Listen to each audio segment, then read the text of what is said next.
নমস্কার, আমি অভিজিৎ মল্লিক। আপনাদের সকলকে স্বাগত আমার ইউটিউব চ্যানেল মেন্টর মল্লিক।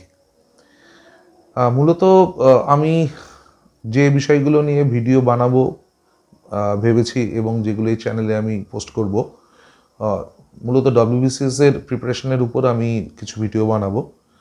তো ধন্যবাদ আমার সেই সমস্ত শুভানুধ্যায়ী এবং অসংখ্য ছাত্রছাত্রীদের যারা আমাকে উৎসাহ দিয়েছে, অনুপ্রেরণা দিয়েছে এই ইউটিউব চ্যানেলটি খোলার, এবং যার মাধ্যমে আমি আমার দূরের ছাত্রছাত্রীদের কাছে আমার কিছু অভিজ্ঞতার কথা আমি তাদের সাথে শেয়ার করতে পারবো। এবং আশা করি আমার ভিডিওগুলো দেখলে যারা সরকারি চাকরির জন্য, মূলত WBCS এর জন্য জোরদার প্রিপারেশন নিচ্ছে, খুব ফোকাসড, তাদের ক্ষেত্রে এই ভিডিওগুলো কার্যকর হবে। এবং যারা একটু নতুন তারাও বুঝতে পারবে যে কী পড়লে এবং কিভাবে পড়লে সরকারি চাকরির প্রিপারেশন নিয়ে যায়। মূলত আমার ব্যক্তিগত অভিজ্ঞতায় আমি দেখেছি যে কলেজ পাস আউটের পর যে সমস্ত নতুন ছাত্রছাত্রী সরকারি চাকরির পড়া শুরু করে বা WBCS এর প্রিপারেশন শুরু করে, তো তাদের প্রথমে 1-2 বছর সময় এটা বুঝতেই চলে যায় যে কি পড়বো আর কিভাবে পড়বো। তারা বিভিন্ন রকম নোটস কালেকশন করে, বিভিন্ন ইনস্টিটিউশনে ছোটে, বা মানে মধ্যে কথা মানে বিভ্রান্তির মধ্য দিয়েই তাদের যায়। তো এই ভিডিওটা দেখলে বোঝা যাবে যে আমি আজকে মূলত হিস্ট্রির একটা ছোট্ট অংশ নিয়ে, একটা পর্ব নিয়ে আমি ভিডিওটা করতে চাই। তো এটা দেখলে আমার ছাত্রছাত্রীরা বুঝতে পারবে যে কিভাবে সরকারি চাকরির ক্ষেত্রে ইতিহাসের প্রিপারেশন নিতে হয়, বা ইতিহাসটাকে কিভাবে পড়তে হয়, বা কোন মানে কিভাবে ডেটাগুলো মনে রাখতে হয়। তো সেই ব্যাপারগুলো ভিডিওটা দেখলে ছাত্রছাত্রীরা বুঝতে পারবে। এবং আমি এভাবেই তারা যদি চর্চা করে, বাড়িতে প্রস্তুতি নেয়, তাহলে তাদের সাফল্য লাভের সম্ভাবনা অধিক, এটা আমি নিশ্চিতভাবেই বলতে পারি। তো আজকে ইতিহাসের যে অংশটা নিয়ে আমি মূল প্রসঙ্গে আসি, ইতিহাসের যে জায়গাটা নিয়ে আমি ভিডিওটা বানাতে চলেছি, মূলত সেটা হলো 1707 সালে আহমদনগরের মাটিতে ঔরঙ্গজেবের মৃত্যুর পর আমরা জানি যে ভারতে মধ্যযুগের অবসান ঘটে এবং আধুনিক ভারতের তারপর থেকে ভারতের ইতিহাসকে আধুনিক ভারতের ইতিহাস বলা হয়। তো এই পর্বে ঔরঙ্গজেবের মৃত্যুর পর কেন্দ্রীয়ভাবে যখন মুঘল শক্তি ক্ষয়িষ্ণু থেকে আরও ক্ষয়িষ্ণুতর হয়ে গেছে এবং তাদের আর ভারতব্যাপী আধিপত্য নেই, কেন্দ্রীয় শক্তির দুর্বলতার সুযোগে ভারতবর্ষের বিভিন্ন অঞ্চলে বিভিন্ন প্রাদেশিক শক্তির উত্থান এই সময়ে ঘটে এবং তারা কার্যত নিজ নিজ এলাকায় স্বাধীনভাবেই শাসন কার্য পরিচালনা করতে থাকেন। তো যে সমস্ত আঞ্চলিক শক্তির উত্থান ঘটেছিল এই পর্বে, তার মধ্যে অন্যতম হলো আমাদের এই বাংলা। এই সময় বাংলায় স্বাধীন নবাবীর পত্তন ঘটে এবং বাংলার নবাবরা মুঘল বাদশাহকে বাৎসরিক নামমাত্র করপ্রদানের বিনিময়ে কার্যত স্বাধীনভাবেই আমাদের এখানে রাজত্ব করতে থাকেন। তো আমরা এই পর্বে আমি মূলত বাংলার সেই সমস্ত নবাবদের কথা আলোচনা করব, বাংলায় স্বাধীন নবাবীর পত্তন এবং অবশেষে নবাবীর অবসান ও ইস্ট ইন্ডিয়া কোম্পানির হাতে বাংলার শাসন ক্ষমতা কার্যত চলে যাওয়া, অর্থাৎ বণিকের মানদণ্ড রাজদণ্ডে রূপান্তরিত হলো কীভাবে সর্বপ্রথম ভারতভূমিতে, সেই জায়গাটা নিয়ে আমাদের এই ভিডিওটা থাকবে। তো ছাত্রছাত্রীদের বলবো যে এই পর্বে আমরা প্রথমেই বলি যে 1717 সালে মানে ঔরঙ্গজেবের মৃত্যু 10 বছর পর 1717 সালে ফারুক শিয়ার, মুঘল বাদশাহ ফারুক শিয়ার মুর্শিদ কুলি খাঁকে বাংলার সুবাদার নিযুক্ত করেন 1717 সালে। এবং 1717 সালে বাংলার সুবাদার হওয়ার পরই কার্যত এই সময় থেকেই মুর্শিদ কুলি খাঁয়ের হাত ধরে বাংলায় স্বাধীন নবাবীর পত্তন ঘটে। তো মুর্শিদ কুলি খাঁ 1717 থেকে 1727 পর্যন্ত রাজত্ব করেছিলেন। আমরা এখানে একটু ক্রনোলজিক্যালি বাংলার নবাবদের নামগুলো, যাদের নিয়ে আমরা এই পর্বে আমি আলোচনা করব, তাদের একটু ক্রনোলজিক্যালি মানে সময়, তাদের শাসনকাল অনুযায়ী তাদের নামগুলো একটু পরপর আমি বলছি। এবং আমি ছাত্রছাত্রীদের অনুরোধ করব তোমরা ঠিক এইভাবেই মাথার মধ্যে জিনিসটাকে সাজিয়ে নেবে এবং এইভাবেই মনে রাখবে যে ক্রনোলজিক্যালি পরপর, মানে ঠিক যেরকম একটা 5তলা বাড়ি বানাতে গেলে প্রথমে 1তলা, 2তলা, 3তলা, 4তলা, তারপরে 5তলা বানাতে হয়, ঠিক সেরকম ইতিহাসও মানে আমি ছাত্রছাত্রীদের যেটা বলি যে সন তারিখ মনে রাখা কোনো কঠিন কাজ না, কিন্তু শুধু তোমাদের কি করতে হবে কি সেটা হচ্ছে ক্রনোলজিক্যালি পড়তে হবে এবং ইভেন্টগুলোকে, ঘটনাগুলোকে, ডেটাগুলোকে মাথায় ক্রনোলজিক্যালি সাজাতে হবে। তো সবার প্রথমে এই পর্বেও আমি তোমাদের বলবো যে বাংলার নবাবগণ যারা রাজত্ব করেছেন এই পর্বে তোমাদের প্রথমেই তাদের নামগুলো ক্রনোলজিক্যালি সাজিয়ে নাও মাথার মধ্যে। তো আমি বলি, প্রথম শুরু হয়েছিল মুর্শিদ কুলি খায়ের হাত ধরে, বাংলায় স্বাধীন নবাবীর পত্তন তার হাত ধরেই হয়। তো তিনি রাজত্ব করেছিলেন 1717 থেকে 1727। এরপরে আসেন সুজাউদ্দিন 1727 থেকে 1739, এবং সুজাউদ্দিনের পর তার পুত্র সরফরাজ খা 1739 থেকে 40। এরপরে আসে আলিবর্দী খা 1740 থেকে 1756। আমরা সবাই জানি 1756 থেকে 57 সিরাজদৌলার পর 57 থেকে 60 মির্জাফর, আর 60 থেকে 63 মীর কাসিমের পরে পুনরায় মির্জাফর দ্বিতীয়বারের জন্য বাংলার নবাব হন 1763 থেকে 1765। 1765 মির্জাফরের মৃত্যু, এরপর তার নাবালক পুত্র নাজমুদ্দৌলা বাংলার নবাব হন। পরবর্তী নবাব হওয়ার কিছুদিনের মধ্যেই ইস্ট ইন্ডিয়া কোম্পানির বৃত্তিভোগীতে পরিণত হন এবং বাংলার শাসনভার কার্যত ইস্ট ইন্ডিয়া কোম্পানির হাতে চলে যায়। তো এই পর্বের ইতিহাসটা আমি এই ভিডিওতে আলোচনা করব, এবং আমি প্রিলিমসের ক্ষেত্রে এবং কদিন পরেই WBCS এর প্রিলিমস আছে, সেই প্রিলিমসের ক্ষেত্রে এবং তারপরে মেন্সের ক্ষেত্রে যে হিস্ট্রির যে MCQ টাইপের যে পেপারটা থাকে, MCQ পেপারটা থাকে, সেই পেপারটার ক্ষেত্রেও এবং অন্যান্য সরকারি চাকরির ক্ষেত্রেও এই পর্বের ইতিহাস থেকে যে সমস্ত প্রশ্ন আসবে, তো আশা করি এই ভিডিওটা দেখলে ছাত্রছাত্রীরা সেগুলির উত্তর খুব সহজেই করতে পারবে, এবং কি অ্যাঙ্গেলে প্রশ্নগুলো হতে পারে আমি এই ভিডিওতে চেষ্টা করব সেগুলো ছাত্রছাত্রীদের একটু বুঝিয়ে বলার। তো প্রথমেই আমি বলবো মুর্শিদ কুলি খায়ের কথা। তো মুর্শিদ কুলি খা সম্পর্কে জানবার জন্য আমাদের হাতে আছে মূলত দুটি প্রামাণ্য ঐতিহাসিক গ্রন্থ। একটি হলো তারিখ ই বাংলা সালিমুল্লাহ রচিত, এবং আরেকটি হলো গুলাম হোসেন রচিত রিয়াজ উস সালাতিন। এই দুটি গ্রন্থ থেকে আমরা মূলত মুর্শিদ কুলি খা সম্পর্কে আমরা বিভিন্ন তথ্য জানতে পারি।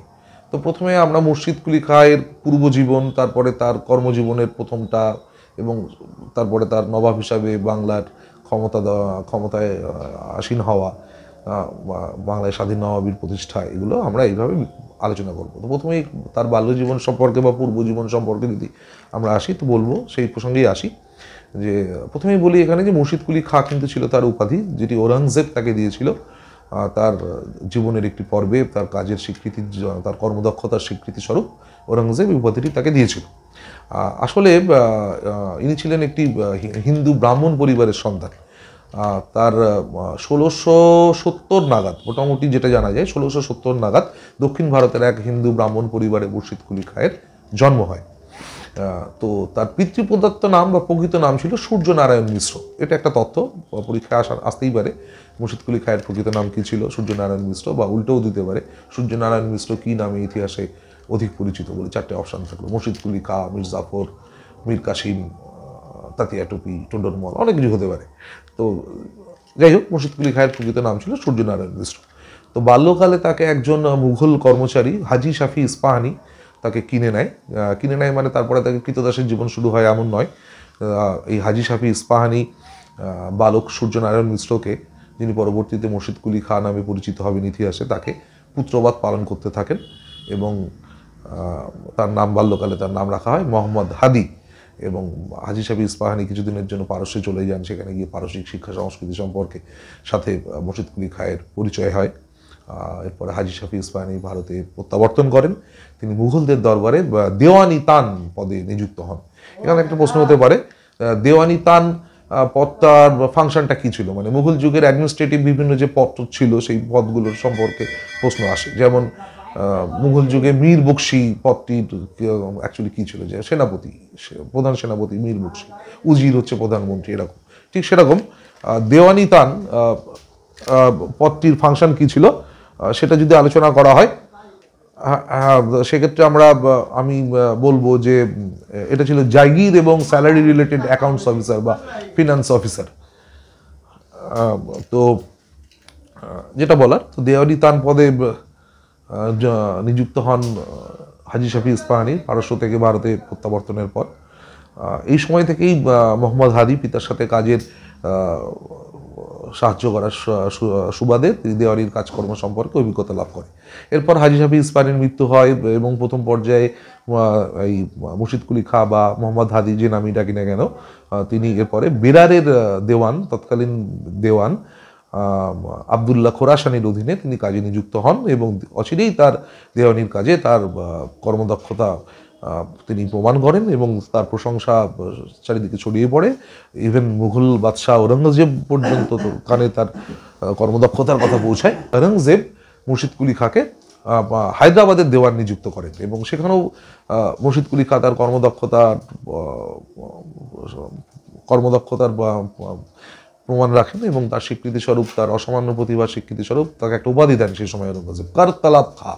উপাধিটা একটু লক্ষ্য করলে বোঝা যায়, কর তালাব, কর মানে কি ট্যাক্স বা রাজস্ব, তালাব মানে কি যে রাজস্বটা আদায় করে, সে রাজস্ব আদায় করা বা রাজস্ব চাওয়াটাকে বলে তালাব। কর তালাব খাঁ এরকম একটি উপাধি এই সময়ে পান ঔরঙ্গজেবের কাছ থেকে। 1700 সালে তাকে বাংলার দেওয়ান নিযুক্ত করা হয়।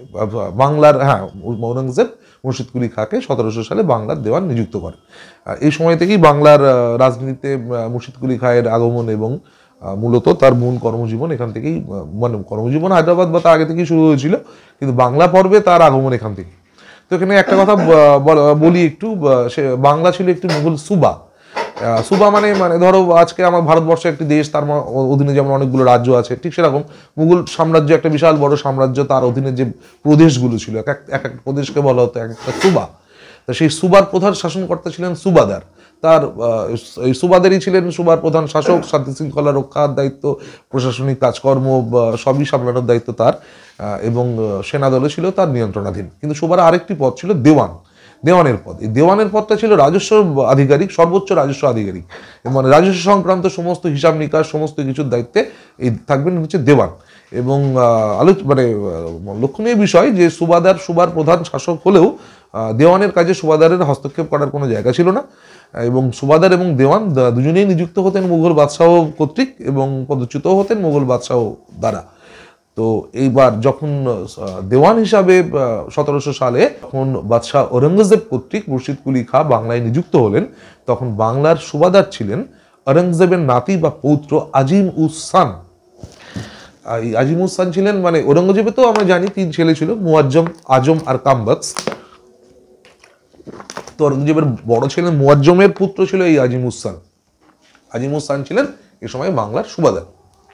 এখন গোলাম হোসেনের রিয়াজুস সালাতিন গ্রন্থটি থেকে আমরা জানতে পারি যে দেওয়ান হিসাবে নিযুক্ত হওয়ার পরেই অল্প কিছুদিনের মধ্যেই সুবাদার আজিম উস সানের সাথে দেওয়ান মুর্শিদ কুলি খাঁয়ের বিরোধ শুরু হয় এবং অচিরেই তা এত তীব্র পর্যায়ে পৌঁছায় যে একসময় আজিম উস সান মুর্শিদ কুলি খাঁকে হত্যার ষড়যন্ত্র পর্যন্ত করে।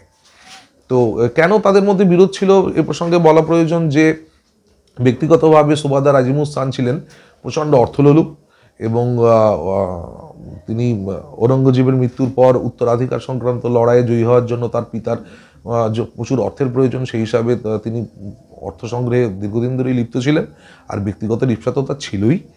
তো একচেটিয়া ব্যক্তিগত বাণিজ্যের দ্বারা তিনি প্রচুর অর্থ উপার্জন করেন এবং এতে সরকারি রাজস্ব ক্ষতিগ্রস্ত হয়। এছাড়া সরকারি আয় ব্যয়ের হিসাবে গরমিল দেখিয়েও তিনি প্রচুর অর্থ আত্মসাৎ করেন। অপরদিকে মুর্শিদ কুলি খাঁ ছিলেন ঔরঙ্গজেবের অত্যন্ত বিশ্বস্ত, ন্যায়নিষ্ঠ একজন আপাদমস্তক সৎ একজন কর্মচারী বা দেওয়ান। এবং ঔরঙ্গজেবের শেষ সময়ে যখন অন্যান্য প্রদেশগুলো থেকে রাজস্ব আদায় অত্যন্ত অনিয়মিত হয়ে পড়েছিল এবং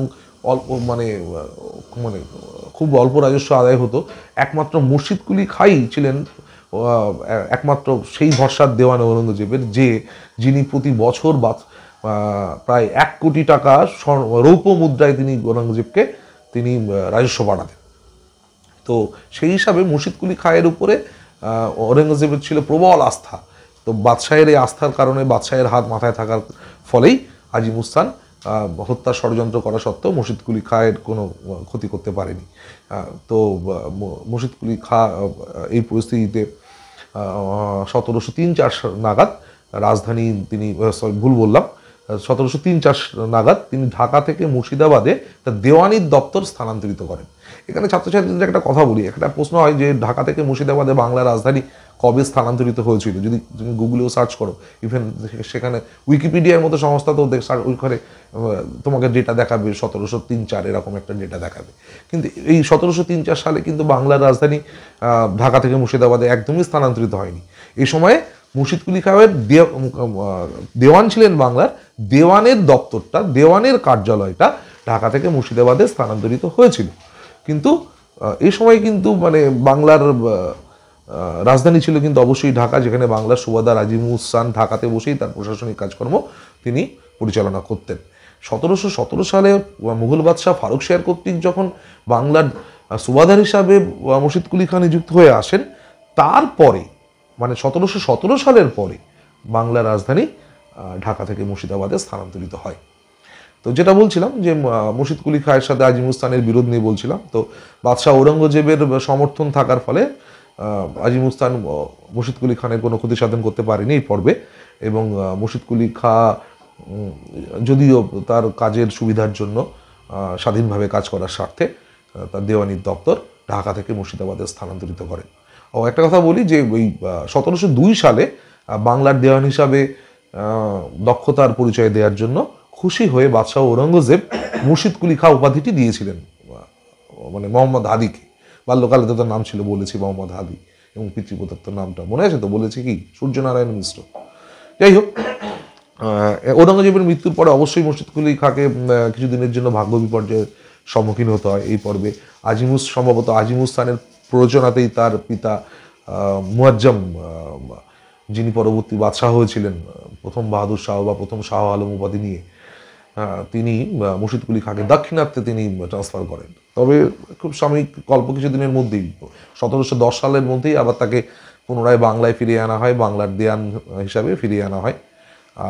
এখানে উল্লেখ্য যে ফারুক শিয়ারের আমলে মানে মুঘল বাদশাহ, একটা জিনিস একটু তোমাদের বলি, তোমরা তো সবাই মানে ঔরঙ্গজেব পর্যন্ত মুঘল বাদশাহদের নাম সবাই খুব সহজেই খুব জানো, কিন্তু ঔরঙ্গজেবের পরেও তো লেটার মুঘলস যারা ছিল মানে সেই দ্বিতীয় বাহাদুর শাহ পর্যন্ত, তাদেরও কিন্তু তোমরা কিন্তু মানে নাম এবং অন্তত শাসনকালটা ক্রনোলজিক্যালি মাথায় কিন্তু রেখো, তাতে বহু প্রশ্নের উত্তর দিতে সুবিধা হবে। কারণ প্রচুর ইন্টারলিঙ্কড প্রশ্ন আছে যে এই ঘটনার সময় মুঘল বাদশাহ কে ছিল, এইটা কোন মুঘল বাদশাহ অনুমোদন করেছিল, এরকম প্রচুর প্রশ্ন আসে।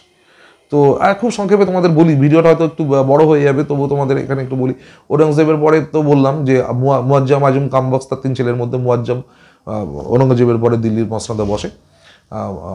তিনি মোটামুটি 1707 মানে গৃহযুদ্ধ উত্তরাধিকার সংক্রান্ত লড়াই সামলে তার মসনদে বসতে বসতে 1708 হয়ে গেছিল। 1708 থেকে 12 এই পর্যন্ত ছিল হচ্ছে এই প্রথম বাহাদুর শাহ বা প্রথম শাহ আলম, যার পূর্ব নাম ছিল মুয়াজ্জম। আচ্ছা, এরপরে হন মুঘল বাদশাহ জাহানদার শাহ। 1700 যদি ভুল না বলি 1712 থেকে 13 এক বছর, 13 থেকে 19 আমরা মনে রাখবো ফারুক শিয়ার।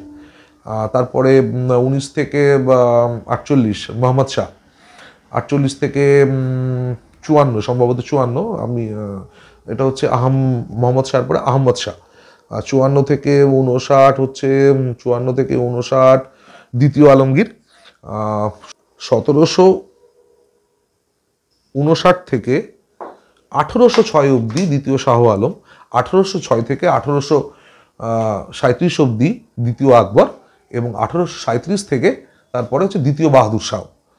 এবার দ্বিতীয় বাহাদুর শাহ সেই সিপাহী বিদ্রোহের সময় ভারতীয় সৈনিকরা দ্বিতীয় বাহাদুর শাহেরকে নিজেদের নেতা হিসাবে ঘোষণা করেছিলেন। তার ফলে সিপাহী বিদ্রোহের সময় 1857 সালে ইংরেজ বাহিনী দিল্লি আক্রমণ করার সময়, দখল করার সময়, দিল্লি যখন দখল করে নেয়, সে সময় দ্বিতীয় বাহাদুর শাহ এবং তার নাতি নাতনি এবং সমস্ত আত্মীয় পরিজন হুমায়ুনের সমাধিস্থলে গিয়ে আশ্রয় নিয়েছিল।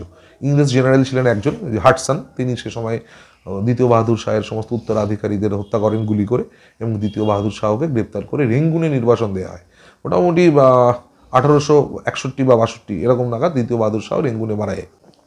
তো যেটা বলছিলাম যে তোমরা কিন্তু ওই বাবার হলো আবার জ্বর, এই অনুযায়ী বাবর থেকে ঔরঙ্গজেব যেমন মুঘল বাদশাহদের নাম তোমাদের মনে আছে।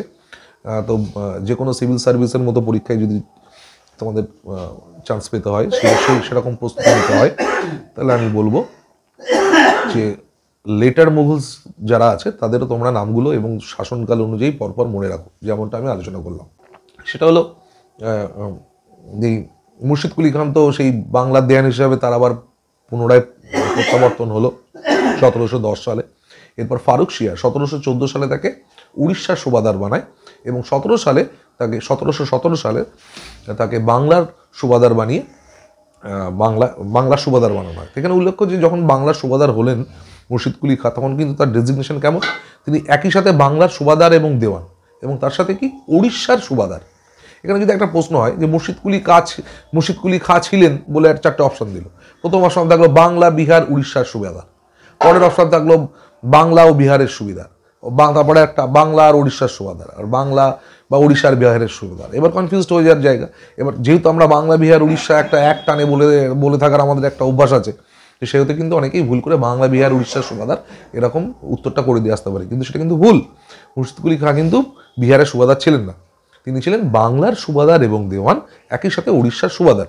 আমরা মনে রাখবো বিহার বাংলা প্রদেশের সাথে যুক্ত হয় আর কিছুদিন মাত্র পরে পরবর্তী নবাব সুজাউদ্দিনের আমলে 1733 সালে, এবং সুজাউদ্দিন হলেন বাংলা, বিহার, উড়িষ্যার প্রথম নবাব। যদি প্রশ্ন হয় বাংলা, বিহার, উড়িষ্যার প্রথম নবাবকে, স্বাধীন নবাব সুজাউদ্দিন। এটা কিন্তু মুর্শিদ কুলি খাঁ হবে না উত্তর। মুর্শিদ কুলি খাঁ ছিলেন, যেটা বললাম, যে বাংলার একই সাথে দেওয়ান ও সুবাদার এবং তার সাথে সাথে উড়িষ্যার সুবাদার। এই সময়ের একটা গুরুত্বপূর্ণ ঘটনা, সেটা হলো জন সুরম্যানের নেতৃত্বে যে একটা প্রতিনিধি দল প্রেরিত হয়েছিল মুঘল বাদশাহ ফারুক শিয়ারের কাছে, এবং 1717 সালে তারা মুঘল বাদশাহর কাছ থেকে একটা ফরমান পান। এইটাকে আমাদের একটু বিস্তারিত একটু বলি। যে ইংরেজরা যখন বাণিজ্য করতে এসেছিল, ব্যবসা করতে এসেছিল, তখন মানে তাদের অনেক দিন থেকেই তাদের লক্ষ্য ছিল বাংলাদেশে যদি বিনা শুল্কে বাণিজ্য করা যায়। তো সেই উদ্দেশ্যে ওরা সর্বপ্রথম 1651 সালে বাংলার শাসক শাহ সুজার কাছ থেকে বাৎসরিক 3000 টাকা কর প্রদানের বিনিময়ে বাংলায় বিনা শুল্কে বাণিজ্যের একটা অনুমতি পায়। ঠিক একই রকম অনুমতি আবার 1651 সালের পর 1691 সালে আবার ঠিক একই রকম অনুমতি পায় তোমার বাংলার তৎকালীন শাসক ইব্রাহিম খাঁয়ের কাছ থেকে 1691 সালে, 3000 টাকা ট্যাক্সের বিনিময়ে বাৎসরিক ওরা বাংলাদেশে বিনা শুল্কে ব্যবসা করবে। যদিও এই সমস্ত অনুমতির তেমন কোনো সুযোগ সুবিধা ওরা বাংলা থেকে ওরা নিতে পারেনি স্থানীয় শাসকদের মূলত বিরোধিতার কারণে। এই সময় ইস্ট ইন্ডিয়া কোম্পানি চিন্তা করে যে স্থানীয় শাসকদের কাছ থেকে ছাড়পত্রের পরিবর্তে স্বয়ং মুঘল বাদশাহের কাছ থেকে একটা ছাড়পত্রের প্রয়োজন বিনা শুল্কে বাণিজ্যের জন্য, যেটা তাদের ব্যবসার ক্ষেত্রে খুব সহায়ক হবে, ব্যবসার বৃদ্ধির ক্ষেত্রে। এই উদ্দেশ্যে ইস্ট ইন্ডিয়া কোম্পানি জন সুরম্যানের নেতৃত্বে একটা প্রতিনিধি দল তৎকালীন মুঘল বাদশাহ ফারুক শিয়ারের কাছে প্রেরণ করে। এখন প্রসঙ্গে একটা উল্লেখ করে রাখি যে এই প্রতিনিধি দলের মধ্যে একজন ছিলেন একজন ইউরোপীয় ডাক্তার, ডক্টর হ্যামিল্টন।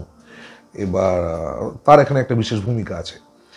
যখন এই প্রতিনিধি দল ফারুক শিয়ারের সাথে দেখা করতে যায়, তার আগে বেশ দীর্ঘদিন ধরে ফারুক শিয়ার অত্যন্ত পেটের রোগে পেটের জটিল রোগে ভুগছিলেন এবং এত কষ্ট পাচ্ছিলেন যে তার রাজকার্য শিখে ওঠার জোগাড় প্রায় বলতে গেলে। তো এই অবস্থায় ডক্টর হ্যামিল্টন ফারুক শিয়ারের চিকিৎসা করে এবং অচিরেই ফারুক শিয়ার তার পেটের রোগ থেকে মুক্তি পান। এবং অনেকে মনে করেন যে জন সুরম্যানের সাথে যে দৌত্যটা ফারুক শিয়ারের আর জন সুরম্যানের মধ্যে দৌত্যটা সফল হয়েছিল, তার পেছনে এই হ্যামিল্টনের দ্বারা সুস্থ হয়ে ওঠা, ফারুক শিয়ারের সুস্থ হয়ে ওঠাটা বিশেষভাবে দায়ী। সম্রাট এত খুশি হয়েছিলেন যে এটা একটা অনুঘটক হিসাবে কাজ করেছিল ওই দৌত্যটা সফল হওয়ার ক্ষেত্রে। যাই হোক, তো এই সফল দৌত্যের ফসল হিসাবে ইস্ট ইন্ডিয়া কোম্পানি ফারুক শিয়ারের কাছ থেকে 1717 সালে বাদশাহী ফরমান লাভ করলো একটা। যে এই এখানে বলে রাখি যে এই বাদশাহী এর দুটো অংশ এই ফরমানটার। একটা প্রথম অংশটা হচ্ছে সরাসরি বাদশাহ কর্তৃক প্রদত্ত ফরমান, যার দ্বারা ইস্ট ইন্ডিয়া কোম্পানি বাংলাদেশে বিনা শুল্কে বাণিজ্যের অধিকার পায়। আর এটার একটি দ্বিতীয় অংশ ছিল, সেটা হচ্ছে উজির আবদুল্লাহ খাঁ রচিত হাসাব ই হুকুম। তো এই হাসাব ই হুকুম অনুযায়ী দস্তক দেখিয়ে ইস্ট ইন্ডিয়া কোম্পানি বিনা শুল্কে বিভিন্ন স্থানে পণ্য চলাচল করতে পারত, মালপত্রের ট্রান্সপোর্টেশন ঘটতো উইদাউট ট্যাক্সে দস্তক শো করে এই হাসাব ই হুকুম অনুযায়ী। তা যাই হোক, এই 1717 সালের যে ফরম্যানটা পেয়েছিল তাতে ইস্ট ইন্ডিয়া কোম্পানি বাংলাদেশে বিনা শুল্কে বাণিজ্যের অধিকার ছাড়াও আরও বেশ কিছু অধিকার পেয়েছিল। যেমন তারা 38টি কলকাতা সংলগ্ন 38টি জমিদারি ক্রয় করার অনুমতি পায় এবং সেই জমিদারিগুলো পরবর্তীতে নিজেদের ইচ্ছায় বিক্রি বা ইজারা দেওয়ারও অনুমতি পায়। তারা সপ্তাহে 3 দিন মুর্শিদাবাদের ট্যাক্সাল ব্যবহারের অনুমতি পায়। এটা মূলত তাদের দরকার ছিল যে টঙ্কা বা ভারতীয় মুদ্রাকে সোনার মুদ্রায় কনভার্ট করার জন্য তাদের মুর্শিদাবাদের ট্যাক্সালটা ব্যবহার করার দরকার ছিল এবং তারা মুর্শিদাবাদের ট্যাক্সাল ব্যবহার করার অনুমতি পান সপ্তাহে 3 দিন। এছাড়া আরও কিছু অনুমতি পায়, যেমন হচ্ছে কয়েকটি জায়গায় দুর্গ নির্মাণের অনুমতি পায়, ডুবোজাহাজের সম্পত্তি পুনরুদ্ধার হলে তারা ফেরত পাবে এরকম একটা অধিকার পায়। কোনো দেশীয় বণিক বা তাঁতি যদি কোম্পানির কাছ থেকে অর্থ ঋণ নিয়ে পালিয়ে যায় তো বা ঋণ শোধ না করে তাহলে স্থানীয় প্রশাসন সে ব্যাপারে উদ্যোগী হবে, বা কোম্পানির কোনো কর্মচারী যদি অর্থ আত্মসাৎ করে পালিয়ে যায় তাকে গ্রেপ্তার করে আবার ইস্ট ইন্ডিয়া কোম্পানির হাতে তুলে দেওয়া হবে। এরকম কিছু অধিকার এই দস্তকে দ্বারা পায়। কিন্তু মেন ব্যাপারটা ছিল বাংলাদেশে বিনা শুল্কে বাণিজ্যের অধিকার। তো এটা এতটাই গুরুত্বপূর্ণ ছিল যে ইংরেজ ঐতিহাসিক CR Wilson, Charles Robert Wilson, ঐতিহাসিক ওরম এরা এই 1717 সালে ফারুকশিয়ারের এই ফরমানটিকে ইস্ট ইন্ডিয়া কোম্পানির ক্ষেত্রে ম্যাগনা কার্টা, তাদের রাজনৈতিক সাফল্যের, কূটনৈতিক সাফল্যের ম্যাগনা কার্টা বলে অভিহিত করেছে। এবং সত্যি কথা বলতে কি যে এই ফরমানটি পাওয়ার সাথে সাথেই বিশাল সুবিধা পেয়ে গেছিল এমনটি নয় ইস্ট ইন্ডিয়া কোম্পানি।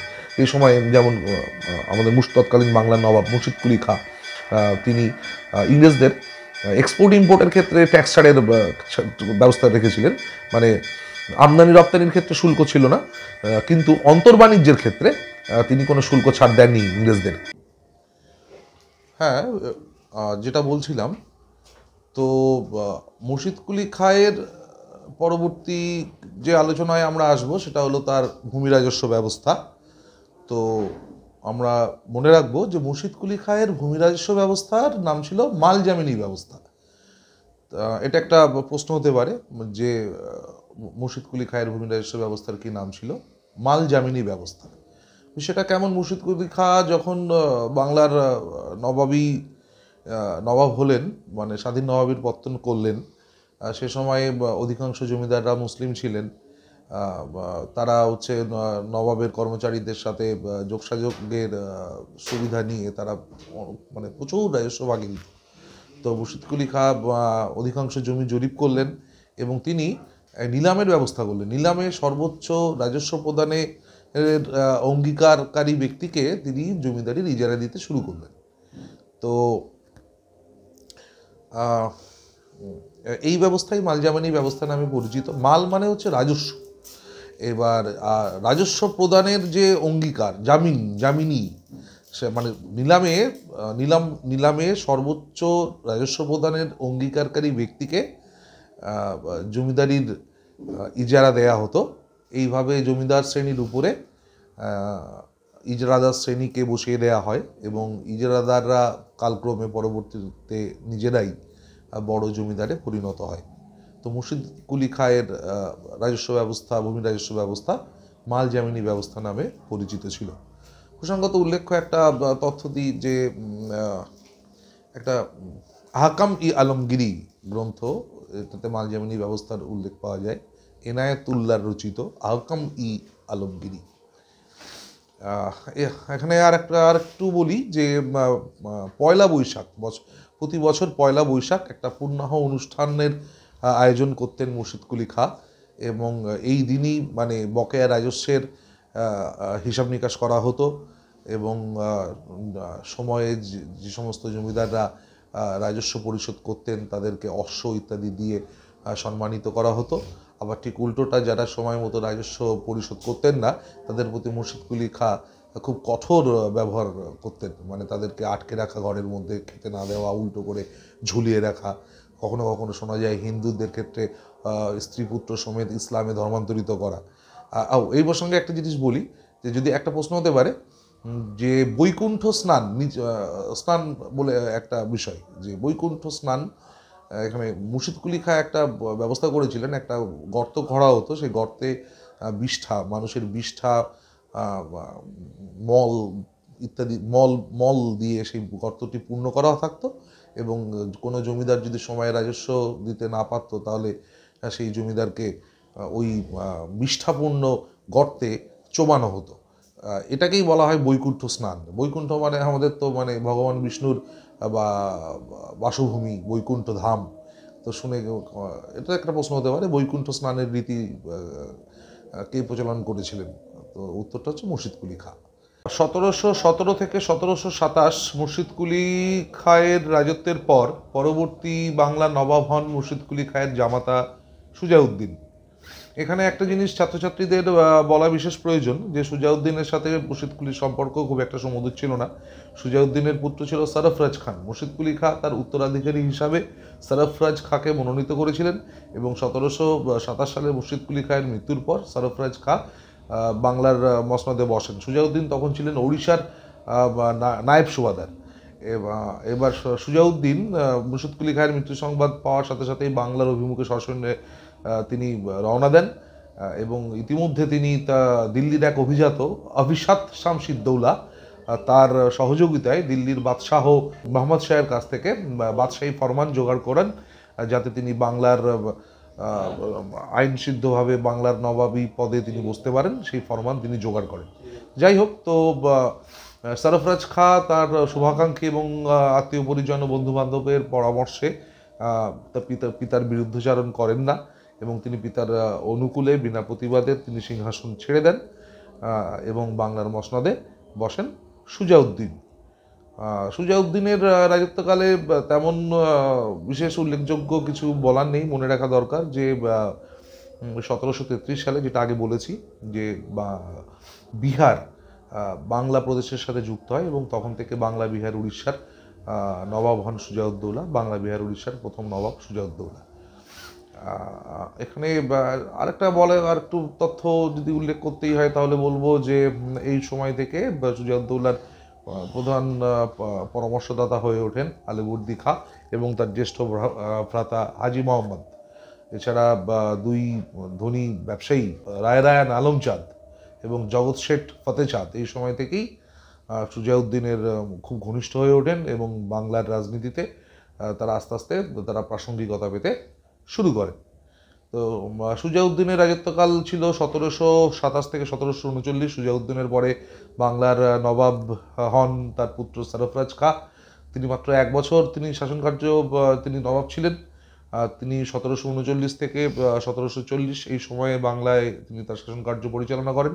তবে তিনি ছিলেন অত্যন্ত ইন্দ্রিয়পরায়ণ এবং অপদার্থ ধরনের ব্যক্তি। স্বাভাবিকভাবেই নবাবী প্রশাসন ভেঙে পড়ে। এই সময় বিহারের সহকারী সুবাদার আলিবর্দী খাঁ ও তার জ্যেষ্ঠ ভ্রাতা হাজি মোহাম্মদ দুজনে সরফরাজ খাঁকে হটিয়ে বাংলার মসনদ দখলের ষড়যন্ত্র করেন এবং সেই অনুযায়ী 1740 সালে গিরিয়ার যুদ্ধে সরফরাজ খাঁ পরাজিত হন এবং আলিবর্দী খাঁ বাংলার নবাবে বসেন। 1740 থেকে 1756 পর্যন্ত আলিবর্দী খাঁ ছিলেন বাংলার নবাব। প্রসঙ্গত উল্লেখ্য যে আলিবর্দী খাঁর প্রকৃত নাম ছিল মির্জা মোহাম্মদ বা মির্জা বান্দে। আলিবর্দী খাঁ উপাধিটি তাকে দিয়েছিলেন তার জীবনের একটি পর্বে সুজাউদ্দিন, বাংলার পূর্বতন নবাব সুজাউদ্দিন তাকে আলিবর্দী খাঁ উপাধিটি দিয়েছিলেন। তো আলিবর্দী খাঁয়ের সিংহাসনে আরোহণের পর সবথেকে উল্লেখযোগ্য ঘটনা এই সময়ে বাংলায় বর্গীর আক্রমণ বা মারাঠা আক্রমণ। আমরা মনে রাখবো যে 1741 থেকে 1752 এই সময়কালে বাংলায় মারাঠা আক্রমণ বা বর্গীর আক্রমণ চলতে থাকে। বর্গীর নাম শব্দটা নিশ্চয়ই ছাত্রছাত্রীরা যারা একটু পড়েছ তাদের মনে আছে কি, যে মারাঠা সেনাবাহিনী আসলে শিলাদার ও বর্গীর এই দুটো ভাগে বিভক্ত ছিল। তো তার মধ্যে যারা নিয়মিত বেতন পেত না, পার্শ্ববর্তী রাজ্যগুলো থেকে যৌথ আদায়ের মাধ্যমে যাদের বেতন নির্বাহ হতো, মূলত টেকনিক্যালি তাদেরকে বলা হতো বর্গীর। তো বাংলায় বর্গীর আক্রমণ সম্পর্কে আমরা যদি প্রিলিমসের জন্য যদি আমরা সাধারণভাবে কয়েকটি তথ্য মনে রাখতে চাই তাহলে এটা অবশ্যই মনে রাখবো যে বর্গীর আক্রমণের সময়টা প্রথমত যেটা বললাম যে 1741 থেকে 1752 এই সময় এই পর্বে বাংলায় বর্গীর আক্রমণ চলে।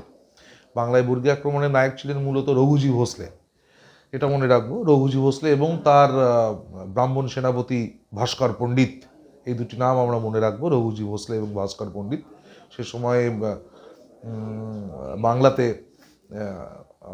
মারাঠাদের প্রধান যে জায়গাটা প্রধান মারাঠা কর্মকেন্দ্রে পরিণত হয়, যে জায়গাটি বাংলার, সেটা হলো কাটোয়া। এটা মনে রাখবো। আরেকটি মনে রাখবো, আরও কিছু তথ্য হিসাবে বলা যেতে পারে যে মারাঠারা মূলত ভাগীরথী নদীর পশ্চিম দিকে রাজমহল থেকে মেদিনীপুর হয়ে জলেশ্বর পর্যন্ত তাদের আধিপত্য বিস্তার করেছিল, এবং এই অংশে মারাঠা প্রশাসক নিযুক্ত হন সে সময় শেখ রাও, এই নামটাও আমরা মনে রাখবো। আচ্ছা, আর ছাত্রছাত্রীদের আরেকটি বলি যে ভাস্কর পণ্ডিতকে একটা পর্বে আলিবর্দি খাঁ আলাপ আলোচনার জন্য একটি ভোজ সভায় ডেকে এনে ছলনার করে ভাস্কর পণ্ডিতকে হত্যা করে, এটি একটি ঘটনা। আর 1752 সালে রঘুজি ভোসলের সাথে আলিবর্দি খাঁর একটি চুক্তি সম্পাদিত হয়, যার মাধ্যমে বার্ষিক 12 লক্ষ টাকা যৌথ প্রদানের অঙ্গীকার করে আলিবর্দি খাঁ। তার বিনিময়ে মারাঠারা বাংলা আক্রমণ করবে না, বাংলা আক্রমণ থেকে তারা বিরত থাকবে, এই প্রতিশ্রুতি রঘুজি ভোসলের তরফ থেকে দেওয়া হয়।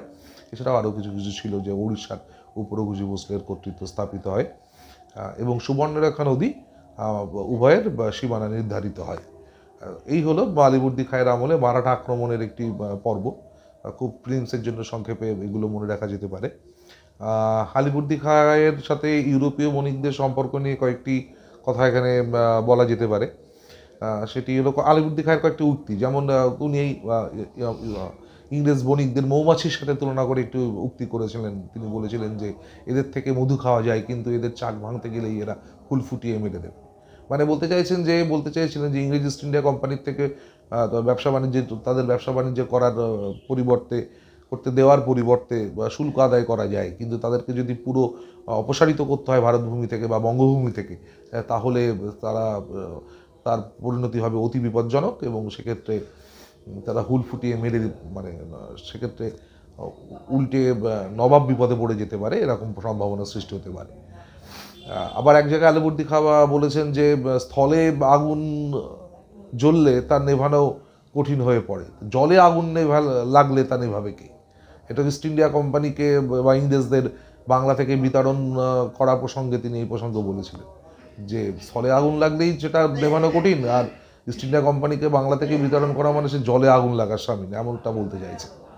আবার এমন আরও একটা স্মরণীয় উক্তি আছে, যখন ফরাসিরা এবং ইংরেজরা বাংলায় দুর্গ নির্মাণের করতে চায়, তখন আলিবর্দি খাঁর একটু উক্তি স্মরণীয়, যে তোমাদের দুর্গের কি প্রয়োজন, তোমরা আমার রাজ্যে বসবাস করো, তোমাদের প্রয়োজন হলে আমি নিরাপত্তা দেবো, রক্ষা করার দায়িত্ব আমার। তো এরকম কয়েকটি উক্তি আলিবর্দি খাঁর সম্পর্কে আলিবর্দি খাঁ করেছিলেন, এগুলো আমরা স্মরণে রাখতে পারি, কারণ আমরা দেখেছি যে বিসিএসের ফিলিমসে এবং মেন্সে বিভিন্ন উক্তি দিয়ে কে বলেছিলেন, কার কথা, এরকম প্রশ্ন আসে। আচ্ছা, আলিবর্দি খাঁয়ের 1756 সালে আলিবর্দির মৃত্যুর পর তিনি আগে থেকেই আলিবর্দি খাঁ জীবিত থাকা অবস্থাতেই তার উত্তরাধিকারী হিসাবে তার কনিষ্ঠ কন্যা আমিনা বেগমের পুত্র সিরাজদৌলাকে মনোনীত করেছিলেন। এখানে সিরাজদৌলার পিতা ছিলেন পাটনার শাসনকর্তা, তার নাম ছিল জৈনুদ্দিন আহমদ হৈবত জং। তো আলিবর্দি খাঁ সিরাজদৌলার প্রতি খুব স্নেহ, তার বাৎসল্য ছিল অতি প্রবল। তার কারণ হচ্ছে সিরাজদৌলার ঠিক যখন জন্ম হয়েছিল তার অব্যবহিত পরেই আলিবর্দি খাঁ পাটনার শাসক পদে নিযুক্ত হন, এবং সেখান থেকেই তার ভাগ্য পরিবর্তনের শুরু হয়। সেই জন্য আলিবর্দি খাঁ সিরাজকে তার জীবনে একটা খুব শুভ শক্তির প্রতীক, এমনটা বলে মনে করতেন। তো সেই হিসাবে তিনি তার সিংহাসনের উত্তরাধিকারী হিসাবে সিরাজদৌলাকে মনোনীত করেছিলেন। একটি তথ্য ছাত্রছাত্রীদের দিই, সিরাজদৌলার কিন্তু পুরো নামটা আমরা মনে রাখবো, মির্জা মোহাম্মদ সিরাজদৌলা। যাই হোক, সিরাজদৌলা সিংহাসনে আরোহণের পর প্রথমেই তাকে এক ব্যাপক ষড়যন্ত্রের সম্মুখীন হতে হয়, যার কেন্দ্রস্থলে ছিলেন আলিবর্দি খাঁয়ের জ্যেষ্ঠ কন্যা ঘাসেটি বেগম, যিনি ছিলেন সিরাজের মাসি সম্পর্কে এবং ঢাকার পূর্বতন শাসনকর্তা নওয়াজিস মোহাম্মদ খাঁয়ের বিধবা পত্নী।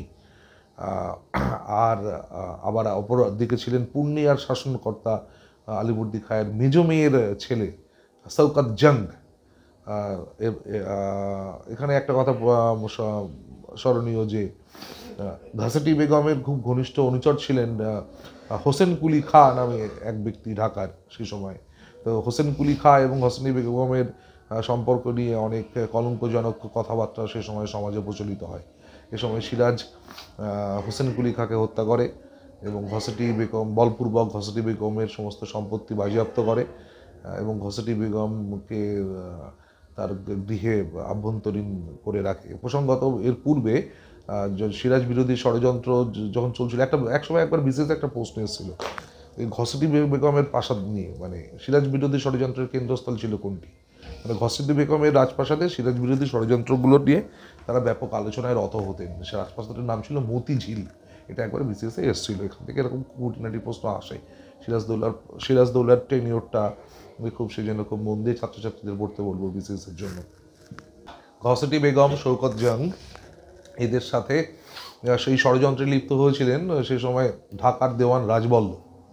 এবার রাজবল্লভের কাছে সিরাজ দেওয়ানির মানে সমস্ত হিসাবপত্র চেয়ে পাঠায়, কিন্তু রাজবল্লভ সিরাজের কথা না শুনে তার পুত্র কৃষ্ণদাসকে সমস্ত ধনরত্ন সহ কলকাতায় পাঠিয়ে দেয়। কৃষ্ণদাস কলকাতায় আসলে কলকাতার তৎকালীন ইংরেজ গভর্নর ড্রেক তাকে আশ্রয় দেয়। এখান থেকেও ছোটো ছোটো প্রশ্ন আসে। তো এই নামগুলো সম্পর্কে, ঘটনাগুলো সম্পর্কে ওয়াকিবহাল থাকাটা জরুরি। কৃষ্ণদাস, রাজবল্লভ, এই সমস্ত এই নামগুলো এবং তাদের ঘটনা প্রবাহ সম্পর্কে। তো যাই হোক, তো এরপরেই ইংরেজদের সাথে সিরাজের বিভিন্ন কারণে বিরোধিতার সৃষ্টি হয়। সেটা মেন্সের জন্য সেই আলোচনাটা খুব অপশনাল, হিস্ট্রি যাদের আছে তারা সেই পার্টটা পড়বে যে ইংরেজদের সাথে সিরাজের বিরোধিতার কী কারণ ছিল। খুব সংক্ষেপে বললে ইংরেজদের তরফ থেকে সিরাজের অহমিকা, উদ্ধত্ত, অপরিণামদর্শিতা এবং তার দুর্ব্যবহারজনিত কারণে তার সভাসদদের ক্ষুব্ধ হয়ে যাওয়া ইত্যাদি কারণের কথা বলা হয়। কিন্তু মেনলি ইংরেজরা সে সময় দস্তকের খুব অপব্যবহার করছিল। সেই মুঘল সম্রাট বলেছি আগে একটু আগেই আলোচনা করেছি যে ফারুক শেরের কাছ থেকে যে বিনা শুল্কে বাণিজ্যের ফরমান পেয়েছিল এবং দস্তক দেখিয়ে তারা যে বিনা শুল্কে বাণিজ্য করতো, সেই দস্তক আসলে বাদশাহ দিয়েছিলেন ইস্ট ইন্ডিয়া কোম্পানিকে। কিন্তু দেখা গেল কার্যক্ষেত্রে ইস্ট ইন্ডিয়া কোম্পানির অনেক কর্মচারী ব্যক্তিগত বাণিজ্যে লিপ্ত ছিলেন এবং ব্যক্তিগত বাণিজ্যে ওই দস্তক দেখিয়ে বিনা শুল্কে ব্যবসা করতেন। তো এর বিরুদ্ধে সিরাজ খুব প্রতিবাদী হয়েছিলেন এবং ক্ষুব্ধ ছিলেন এবং এটা বারংবার বন্ধ করা সত্ত্বেও এটা বন্ধ হচ্ছিল না। এদিকে সিরাজের অনুমতি ছাড়া ইংরেজরা কলকাতাতে দুর্গ নির্মাণ করে। সিরাজের সাথে ইংরেজদের বিবাদের এগুলোই ছিল মেন কারণ। এবার দেখা যায় ঘটনা প্রবাহের দিকে তাকালে যে সিরাজ কিন্তু মানে ইংরেজদের সাথে যে সমঝোতা করার জন্য তিনি দূত পাঠিয়েছেন। প্রথম দিকে ধনী বণিক খাজা ওয়াজিম বলে একজন ধনী বণিক একাধিকবার সিরাজের দূত হিসাবে ইংরেজদের কাছে গেছে, যাকে ইংরেজরা সিক্রেট এনিমি বলে চিহ্নিত করেছে। পরবর্তীতে সিরাজের দূত নারায়ণ দাসকে দূত হিসাবে সিরাজ পাঠায়, বা তাকেও অপমানিত করে ফেরত পাঠানো হয়।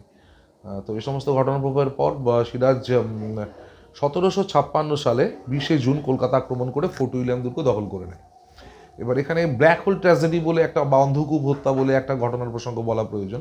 ইংরেজ একজন জনৈক ইংরেজ যার নাম হলওয়েল, তিনি অভিযোগ আনেন যে একটা 18 ফুট বাই 14 ফুট একটা ঘরে ওই 20 জুন রাত্রিবেলায় প্রায় 146 জন ইংরেজকে আটকে রাখা হয় এবং পরদিন সকালে দেখা যায় তাদের মধ্যে 123 জনই দম বন্ধ হয়ে মারা গেছেন। তো এই ঘটনাটি ইতিহাসে অন্ধকূপ হত্যা বা ব্ল্যাক হোল ট্র্যাজেডি নামে পরিচিত, যদিও আধুনিক গবেষণায় প্রমাণিত হয়েছে যে এটা পুরোপুরি সত্যি না। মানে সিরাজের চরিত্র হননের জন্য হলওয়েল অনেক বাড়িয়ে বলেছে। এ প্রসঙ্গে অ্যানি বেসান্তের একটা খুব গুরুত্বপূর্ণ উক্তি আছে। অ্যানি বেসান্ত বলেছিলেন যে, এখানে মন্তব্যটা এরকম যে জ্যামিতি প্রমাণ করছে পাটিগণিতের অঙ্কটা ভুল, জিওমেট্রি ডিসঅ্যাপ্রুভস দ্য অ্যারিথমেটিক, এরকম একটা বলেছিলেন অ্যানি বেসান্ত। মানে অতটুকু ঘরের মধ্যে 146 জনকে কোনো মতে ঢোকানোই যায় না, এটা বলতে চেয়েছেন। এদিকে অক্ষয় কুমার মিত্র বলেছেন যে ওই হলওয়েল যে তালিকা প্রকাশ করেছেন, দেখা গেছে যে 20 জুনের আগে তাদের মধ্যে অনেকে নিহত হয়েছে এবং 20 জুন পরেও তাদের মধ্যে অনেকে বেঁচে ছিল। যাই হোক, ঘটনাটি ঘটেনি এরকম বলা যায় না, তবে তার মৃতের সংখ্যা নিয়ে হয়তো সংখ্যা হয়তো অত ছিল না, অনেক বাড়িয়েই বলা হয়েছে এবং এটা যে সরাসরি সিরাজের নির্দেশে সংঘটিত হয়েছিল এরকমটা নাও হতে পারে। তো এই ঘটনাটি ইতিহাসে অন্ধকূপ হত্যা বা ব্ল্যাক হোল ট্র্যাজেডি নামে পরিচিত, যেটা সংঘটিত হয়, সালটা মনে রাখবে 1756 সাল 20শে জুন, যেদিনকে সিরাজ কলকাতা আক্রমণ করে ফোর্ট উইলিয়াম দুর্গ দখল করে। এবং এ সময় ইংরেজ গভর্নর ড্রেক ও তার অনুচররা সবাই পালিয়ে গিয়ে ফলতায় আশ্রয় গ্রহণ করে। ফলতা, ব্যারাকপুরের ফলতা, সেখানে আশ্রয় গ্রহণ করে। যাক, সিরাজ কলকাতা দখলের পর সেখানকার নাম রাখে নিজের দাদু আলিবর্দী খাঁয়ের নাম অনুযায়ী আলীনগর, এবং সেখানে নিজের বিশ্বস্ত অনুচর মানিক চাঁদকে কলকাতার শাসনকর্তা নিযুক্ত করে তিনি ফিরে আসেন। তো কলকাতা ইংরেজদের হাতছাড়া হওয়ার পর এরপরে সেটা মাদ্রাজের ইংরেজ কর্তৃপক্ষ একদম ভালোভাবে নেয়নি, এবং সেখান থেকে আমাদের রবার্ট, কর্নেল ক্লাইভ আর অ্যাডমিরাল ওয়াটসন, এই দুজনের নেতৃত্বে একটা নৌবহর কলকাতার উদ্দেশ্যে রওনা হয়, এবং সিরাজের অনুপস্থিতিতে তারা খুব সহজেই কলকাতা পুনরুদ্ধার করে। সেটা 1757 সালের 2রা ফেব্রুয়ারি নাগাদ। এরপর 1757 সালের কলকাতা হাতছাড়া হয়েছে খবর পেয়ে সিরাজ সাথে সাথে আবার কলকাতা অভিমুখে শাসনে অগ্রসর হয়, কিন্তু ক্লাইভের কাছে, কূটনীতির কাছে সিরাজ এ সময় খুব দিশেহারা হয়ে পড়ে।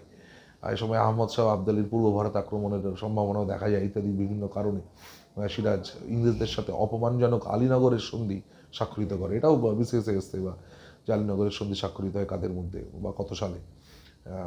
সালটা হচ্ছে 1757, 9ই ফেব্রুয়ারি, মানে কলকাতা ইংরেজরা পুনরুদ্ধার করার জাস্ট এক সপ্তাহের মাথায় 9ই ফেব্রুয়ারি 1757 আলীনগরের সন্ধি স্বাক্ষরিত হয়, এবং সিরাজের কাছে এটা ছিল একটা অপমানজনক সন্ধি।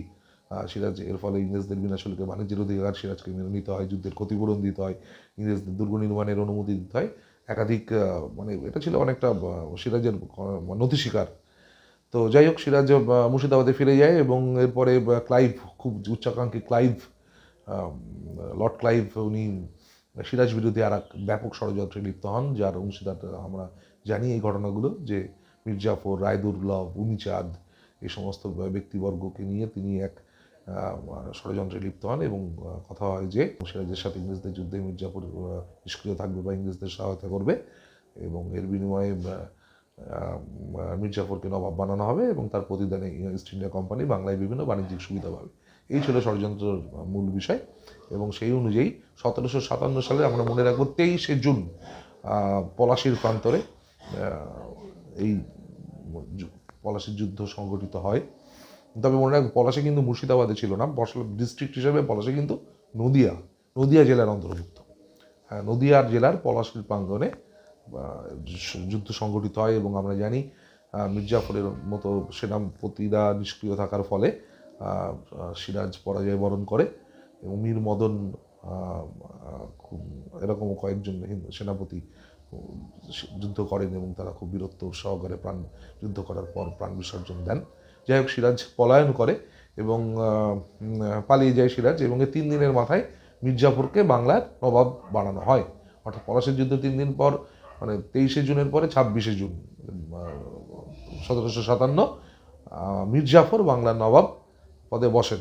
এর জাস্ট কিছুদিন পরই পলাতক সিরাজকে ধরিয়ে দিতে সাহায্য করেন ফকির দানা শাহ বলে একজন ব্যক্তি, এবং ফকির দানা শাহ নামটা মনে রাখার জন্য অনুরোধ করব ছাত্রছাত্রীদের।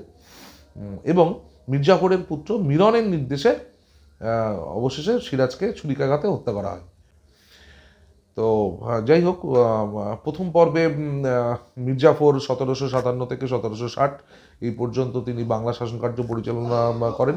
তিনি একদম ইংরেজদের প্রচুর উপঢৌকন এই সময় দেন, এবং ইংরেজ কাউন্সিলের প্রত্যেক সদস্যকে ব্যক্তিগতভাবে, রবার্ট ক্লাইভকে ব্যক্তিগতভাবে তিনি প্রচুর অর্থ প্রদান করেন, এবং এ সময় থেকে ইংরেজরা বাংলা থেকে প্রচুর অর্থ ছলে বলে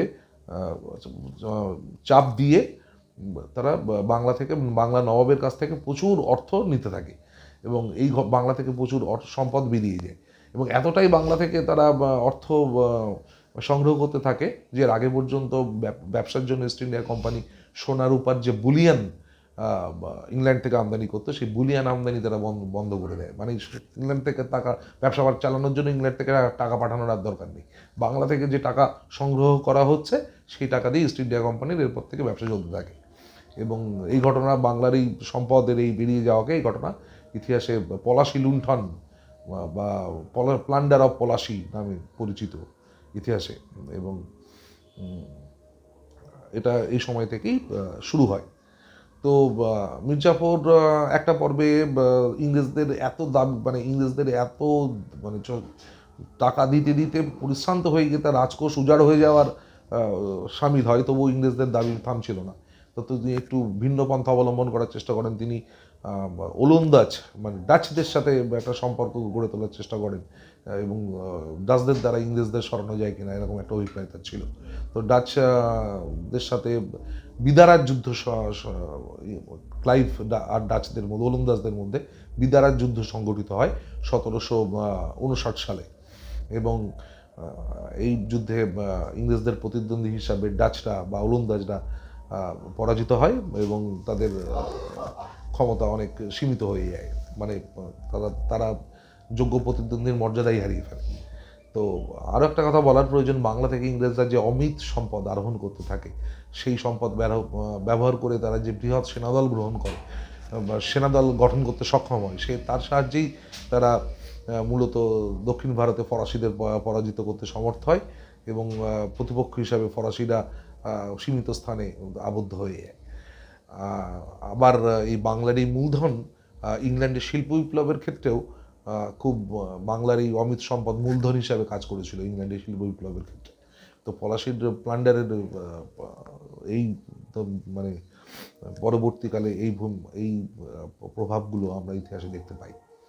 তো যাই হোক, 1759 সালে বিদারার যুদ্ধে ডাচরা ক্লাইভের কাছে ওলন্দাজরা পরাজিত হলো।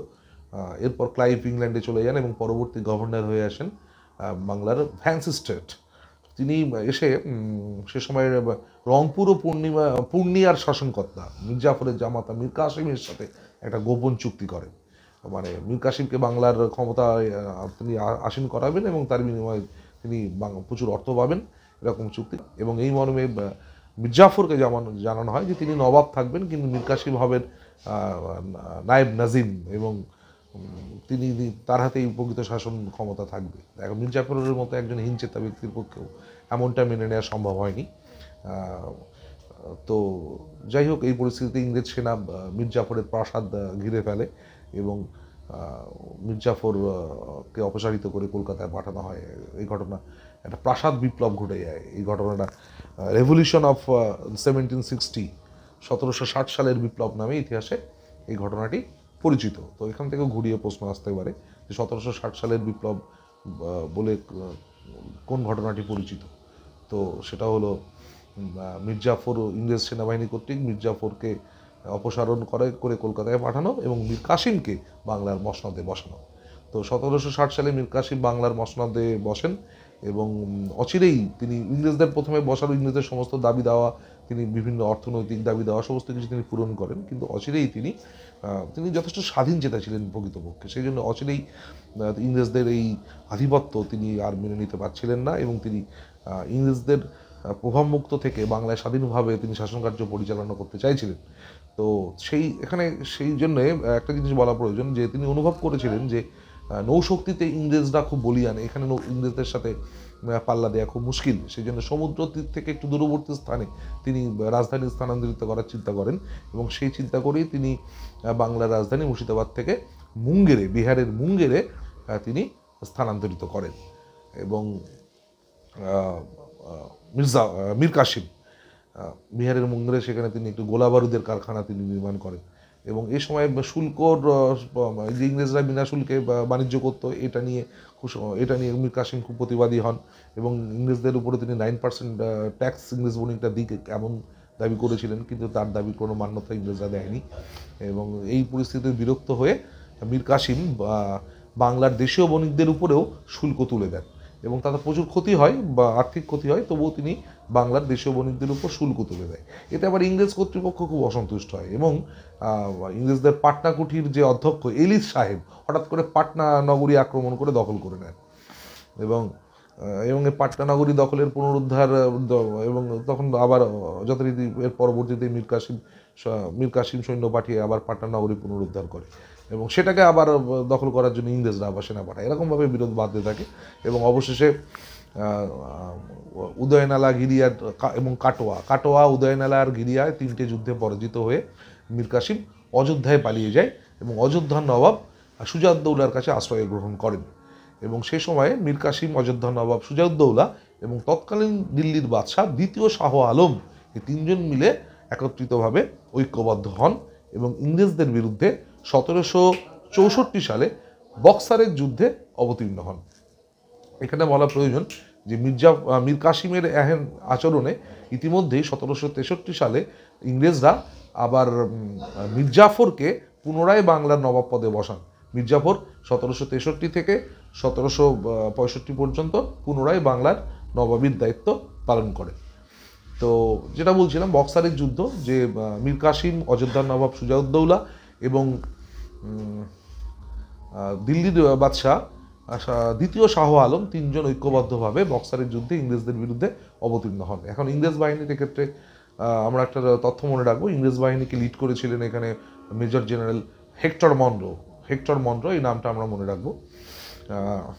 তো এই যুদ্ধে অবশ্যই ইংরেজ বাহিনী জয়যুক্ত হয় এবং বক্সারের যুদ্ধের সবথেকে বড় প্রভাব ছিল যে এর আগে পর্যন্ত ইংরেজরা সিরাজদৌল্লাকে হারিয়েছে, সেটা একটা খণ্ডযুদ্ধ ছাড়া কিছুই না, এবং সেটা একটা স্থানীয় শাসক, সিরাজদৌল্লা একটা বাংলার শাসক ছিল। কিন্তু বক্সারের যুদ্ধে এখানে দ্বিতীয় শাহ আলম যুক্ত থাকায় এখানে কিন্তু বক্সারের যুদ্ধে জয়লাভের মাধ্যমে ইংরেজরা সরাসরি দিল্লির বাদশাহকে পরাজিত করলো। এটা একটা অন্যরকম রাজনৈতিক মাত্রা, যে ইংরেজরা ভারত সাম্রাজ্যের একটা বড় দাবিদার রূপে নিজেদেরকে প্রতিষ্ঠা করলো, যে দিল্লির বাদশাহ পরাজিত হয়েছে ইংরেজদের হাতে।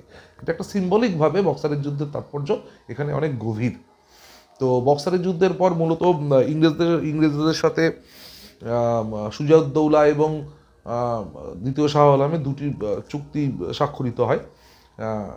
এখানে বলা প্রয়োজন যে পুনরায় আবার ক্লাইভ গভর্নর হয়ে ফিরে এসেছেন। তিনি 1763 শেষের দিকে, 64-65 এই 2 বছর ক্লাইভ ছিলেন, আবার পুনরায় বাংলার গভর্নর হয়ে ক্লাইভ ফিরে এসেছিলেন। তো ক্লাইভের সাথে অযোধ্যার নবাব সুজাউদ্দৌলার প্রথমে হলো এলাহাবাদের প্রথম সন্ধি অনুযায়ী সুজাউদ্দৌলা ইংরেজদের দিল কারা ও এলাহাবাদ প্রদেশ এবং বার্ষিক 52 লক্ষ টাকা ট্যাক্স প্রদান করবে, এরকম একটা কমিটমেন্ট করলো। তার বিনিময়ে সুজাউদ্দিন তার বিজিত রাজ্য ফিরে পেল এবং সুজাউদ্দিন স্বাধীনভাবে তার রাজত্ব শাসন কার্য পরিচালনা করবেন, এটা স্থিরীকৃত হলো।